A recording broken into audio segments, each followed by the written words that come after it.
For nearly a century, one of the most haunting images in all of archaeology has come not from a pyramid or a battlefield, but from a quiet, dusty shaft in the ground outside the ancient city of Ur, in what is now southern Iraq. Rows of skeletons, dozens of them lying neatly side by side in the dirt, dressed in gold headdresses, lapis lazuli beads, and silver combs, as if they had all lain down together and simply stopped breathing. For decades, the story told about this scene was almost gentle, almost peaceful. Attendants who loved their queen so much that they chose to die with her, sipping poison from ceremonial cups so they could serve her in the next world. It was a strange, sad, oddly tender story about loyalty stretching beyond death. Modern forensic science has now taken that story apart, piece by piece, and replaced it with something considerably harder to look at directly. This is not a story about speculative claims or unverified theories circulating on the internet. It is a story about a real archaeological site, excavated by a credentialed British archaeologist in the 1920s and 1930s, whose physical remains sat quietly in museum storage for the better part of a century until a team of forensic scientists, using CT scanners built for hospital patients, finally examined them properly. What they found rewrote the narrative of one of the ancient world's most famous burial sites, and in doing so, it revealed something genuinely disturbing about the position of women in early Mesopotamian society. Not through invented drama, but through the plain, measured language of bone fracture patterns and mineral residue. In 1922, the British archaeologist Leonard Woolley led a joint expedition from the British Museum and the University of Pennsylvania Museum to the site of Tel al-Muqayyar in southern Iraq, the ancient city known in Sumerian sources as Ur and identified in the biblical tradition as the birthplace of Abraham. Woolley spent 12 years excavating the site, and what he found there became one of the defining discoveries of 20th century archaeology. A cemetery containing thousands of burials, among them a small cluster of extraordinarily rich graves that Woolley designated the Royal Cemetery. 16 of these graves stood apart from the rest, not merely for their wealth, gold jewelry, elaborate headdresses, musical instruments inlaid with precious stone, ceremonial weapons, but for something far stranger. Several of the royal graves were accompanied by what Woolley called death pits, mass burial shafts containing the bodies of dozens of additional individuals, arranged in careful, deliberate rows, dressed in fine clothing and jewelry, apparently having entered the grave at the same time as the primary burial itself. The largest and most famous of these, designated PG 1237 and nicknamed the Great Death Pit, contained the remains of 74 individuals. 68 of them were women, 6 were men. The pit dates to roughly 4,600 years ago, and many of the skeletons appear to have been sacrificed as part of the burial ritual. A second grave, designated PG 789, contained a further 63 individuals. Woolley found 2 such mass graves, stacked one on top of the other, with the upper burial dating to the era of Sargon of Akkad, the first ruler of the Akkadian Empire. Woolley's own explanation for what he had found, published in the years following the excavation, was almost gentle in tone. He believed the attendants had not been killed by force, largely because of how neatly and carefully their bodies had been arranged in the pits, some still clutching cups, one woman found with her fingers wrapped around her own headband, another positioned with a silver tumbler resting near her mouth, as though she had been caught, mid-sip, when death arrived. Woolley's working theory was that the attendants had gone willingly, taking some form of sedative or poison and lying down to die while still conscious, perhaps even while music played around them before the pit was sealed above them. It was a theory that fit the aesthetic of what had been found, orderly, dignified, almost ceremonial, and for the better part of 80 years, it was the accepted account of what had happened at Ur. Woolley reasoned that because the men in these pits were largely commoners and the women largely servants, the promise of an important role in the afterlife would have been appealing enough to secure their voluntary participation. It was, in other words, a story that required the victims to have consented, a story that made a mass grave easier to sit with. Almost none of the physical evidence needed to actually test this theory was preserved. Woolley excavated in the 1920s and 1930s using the standards and tools of his era, and the vast majority of the skeletal remains he uncovered were documented, photographed, and then discarded or lost, as was common archaeological practice at the time. Only a small fraction of the skeletons, 21 relatively well-preserved skeletons that ended up in London's Natural History Museum, along with 10 skulls that Woolley had specially treated with wax and lifted intact from the ground, survived into the modern era in any condition suitable for renewed scientific analysis. It took until the mid-2000s for anyone to apply serious modern forensic technology to the surviving remains. A research team led by the bioarchaeologist Aubrey Bodsgard, working with Janet Monge, and colleagues at the University of Pennsylvania Museum selected 2 of the best preserved skulls from the collection, one belonging to a young woman recovered from the Great Death Pit, the other belonging to a young man from grave PG 789 who had been buried wearing a copper helmet, and had them examined using a hospital-grade CT scanner at the University of Pennsylvania's Medical Center. The scans revealed that the skull from the Great Death Pit belonged to a young woman in her late teens or early 20s, while the second skull belonged to a young man between 25 and 30 years old, distinguished by the copper helmet he had been buried wearing. The scans were not looking for jewelry or ornamentation. They were looking, specifically, for evidence of trauma, the kind of damage that a modern forensic examiner would look for in any suspicious death. They found it.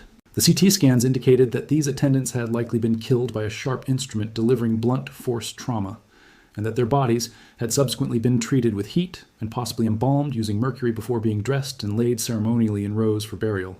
This was not a peaceful death by voluntary poisoning. This was, according to the forensic evidence, a violent death, a wound to the skull consistent with a targeted, forceful blow, followed by a deliberate, almost theatrical effort to preserve and beautify the bodies for public display during an extended funerary ritual. Both individuals examined, the young woman and the young man, appeared to have died in the same manner. The researchers who conducted the study noted in the deliberately restrained language of peer-reviewed publication that the process was no less chilling than the poison story Woolley had proposed, but considerably more enforceable, meaning it did not require 74 people to have consented to their own deaths. A subsequent reassessment of the burial pattern in PG 1237 specifically, examining the original excavation records and photographs with modern taphonomic methods, reinforced the picture emerging from the CT data. That pit alone contained 68 female skeletons and 6 male skeletons, a striking and heavily gendered pattern that the researchers argue reflects a deliberate structuring of who was selected to accompany the dead into the ground. This is where the story stops being simply a grim archaeological curiosity and becomes something more specifically disturbing about the position of women in one of the earliest complex societies in human history. The overwhelming majority of the individuals killed and buried in these pits were women. Young women, based on the skeletal evidence, dressed in the finest available materials, arranged with obvious care and considerable expense, and then killed by force before being displayed as part of a public ritual honoring someone else's death.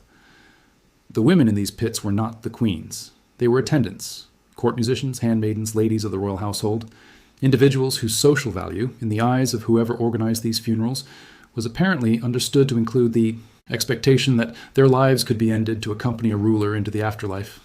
The elaborate jewelry, the careful arrangement of their bodies, the effort spent on preservation and display, none of it changes the underlying fact that these were young women whose deaths were orchestrated as an act of political and religious theater for someone else's benefit.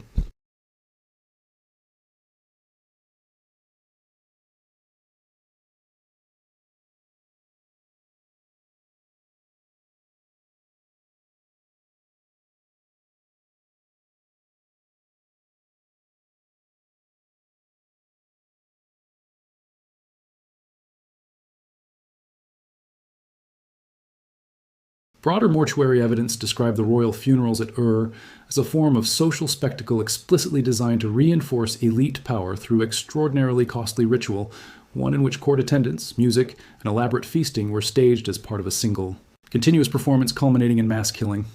No single grave in the royal cemetery illustrates this pattern more vividly than PG 800, the tomb of a woman named Puabi. Her tomb was unlooted at the time of excavation, and contained more than 100 valuable artifacts, including gold and lapis lazuli jewelry, and Woolley himself connected her death pit directly to the broader pattern of sacrificial burial that defined the ritualistic character of these royal funerals. A cylinder seal found beside her.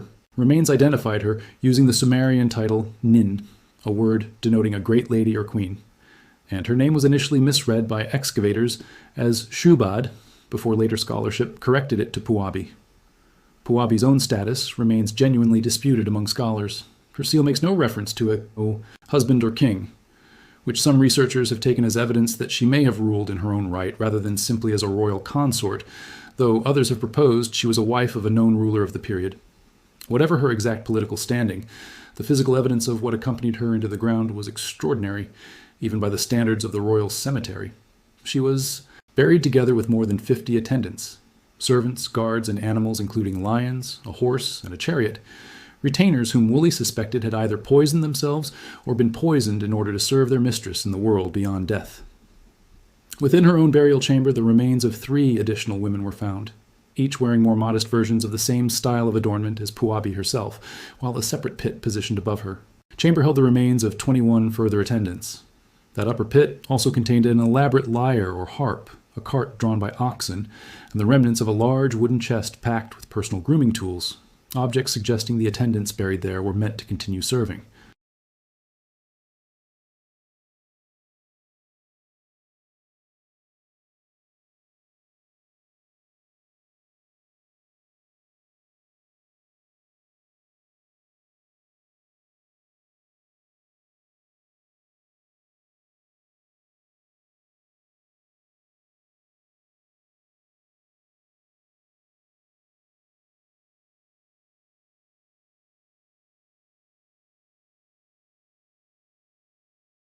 Pit was directly and formally linked to Puabi's own funeral, or whether it represents a related but administratively separate event.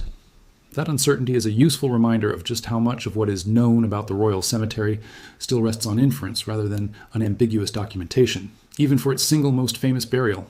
What is not in dispute is the imbalance in whose bodies filled these pits. Of the more than 70 individuals connected across Puabi's chamber and its associated pits, the overwhelming majority were, once again, women.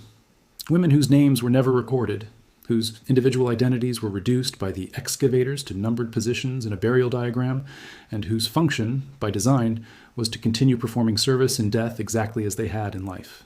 It would be a mistake to flatten this story into a simple binary of powerful men sacrificing powerless women, and serious scholars of the period have pushed back against oversimplified readings of the evidence. The historian Kathleen McCaffrey, in an influential essay titled The Female Kings of Ur, has argued that at least some of the individuals buried in the most lavish tombs at Ur, Puabi very much included, may have held genuine independent political authority rather than serving merely as consorts or ornamental royal wives. If McCaffrey's interpretation is correct, then the picture at Ur becomes more complicated than a simple story of male rulers commanding the deaths of female servants. It becomes a story in which women could occupy the very top of the social hierarchy, that the sacrificial system existed to serve, even as other women, drawn from a lower social class, were the ones killed to attend them. This complexity does not soften the disturbing core of the evidence. If anything, it sharpens it. The system uncovered at Ur was not organized simply along a male-female axis of power, but along an axis of status and class, in which the wealth and authority of a small number of elite women, and men, was underwritten by the disposable lives of a much larger number of attendants, most of whom were young women drawn from the ranks of court servants, musicians, and handmaidens. It is worth being precise here about what kind of science actually produced these findings, because the word DNA tends to get attached loosely to any modern scientific re-examination of ancient remains, and precision matters. This distinction matters because ancient DNA recovery from human remains in Mesopotamia has historically been extremely difficult. The hot, arid conditions of southern Iraq are far from ideal for the long term. Preservation of genetic material, and much of what DNA research has been able to establish about the population history of the ancient Near East, has come from sites in cooler, more DNA-friendly regions of the Levant, Anatolia, and the Zagros Mountains, rather than from the Mesopotamian floodplain itself. Large-scale ancient DNA studies of the broader Near East region, including work published by population geneticists studying the deep genetic history of early farming communities, have told us a great deal about migration, ancestry, and the genetic relationships between early Near Eastern populations. But they have not, to date, produced the kind of individual-level genetic story about specific women in the Ur death pits that a sensational headline might promise. What forensic science has been able to establish through the skeletal and CT evidence is arguably more concrete and more immediately disturbing than a genetic result would be. Not an abstract population-level pattern, but a direct physical record, written into the bones themselves, of how specific individuals actually died. What makes the Ur death pits scientifically significant, beyond the individual tragedy of any single burial, is what they reveal about how deeply institutionalized this practice appears to have been in early Mesopotamian elite culture. This was not a single isolated atrocity. Research based on forensic analysis of multiple skulls from different tombs, including PG 789 and PG 1237, indicates that human sacrifice was an integral, recurring component of elite royal funerals at Ur, supported by consistent evidence across several separate graves. a practice that appears distinct even within the broader landscape of ancient Mesopotamian mortuary traditions. The scale of resources devoted to these rituals is itself remarkable. The preservation methods, documented by the CT scans, add a further layer to this picture. Researchers examining the skulls noted that if forensic evidence confirmed exposure to heat prior to burial, it would substantially overturn the long-accepted poisoning narrative, suggesting instead that victims were killed before the final burial ceremony and then preserved using rudimentary mummification techniques so that their bodies could be displayed intact and dignified-looking for an extended period before the pit was finally sealed. That is precisely what the subsequent research found. None of this is to say that every question about the Ur death pits has been definitively answered. The researchers who conducted the CT scan study were explicit about the limitations of their evidence. Only 2 skulls were examined in this level of detail. An extraordinarily small sample, given that the 2 largest death pits alone contained well over 100 individuals combined. The study relied almost exclusively on CT imaging as a consequence of the poor condition of the surviving remains, and out of consideration for proper handling under modern museum protocols, meaning that broader claims about all of the individuals in the death pits, rather than just the 2 examined, necessarily involve some degree of extrapolation from a very limited physical sample. Scholars continue to debate exactly how coercive the process was, whether attendants had any genuine choice in the matter, whether some willingly participated in a ritual they believed would grant them status in the afterlife, even if the actual mechanism of death was violent rather than by their own hand, and whether the practice changed in character across the roughly 2 to 3 centuries during which the royal cemetery was in active use. The original excavation records, however meticulous for their era, do not allow every taphonomic question to be resolved with certainty. Researchers examining the burial patterns of PG 1237 have been explicit that the evidence needed to positively resolve every question about Ho. Whether the individuals died and how their bodies entered the burial shaft simply does not exist, given the way the site was excavated and published in the early 20th century. Though the surviving documentation still allows for genuinely new interpretations built on more rigorous methods than were available to Woolley himself. The Ur Royal Cemetery has been public knowledge for over 100 years. Its golden headdresses sit in museum cases in London, Philadelphia, and Baghdad, admired for their craftsmanship by millions of visitors who may never learn the full, revised story of how the women who once wore them actually died. For most of that century, the story told alongside those artifacts was the gentler one, loyal attendants choosing to follow their queen into death. What forensic science has now established, through careful and unglamorous work with CT scanners and skeletal analysis rather than any single dramatic discovery, is a considerably harder truth.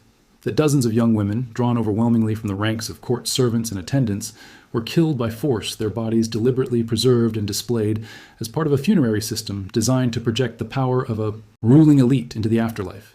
It is a story that required no embellishment to be disturbing. It only required someone to finally look closely enough at the bones. The questions that remain, how coercive the system truly was, how it evolved, whether every woman in every pit died the same way, are the kind of questions that only further careful forensic and archaeological work, conducted with the same rigor that finally overturned Woolley's poisoning theory, will ever be able to answer. But the central fact, established through real physical evidence rather than assumption or convenient interpretation, is no longer in serious dispute. For the women of the Ur death pits, what has survived 4,500 years in the ground was never the peaceful ending their golden ornaments seemed to suggest.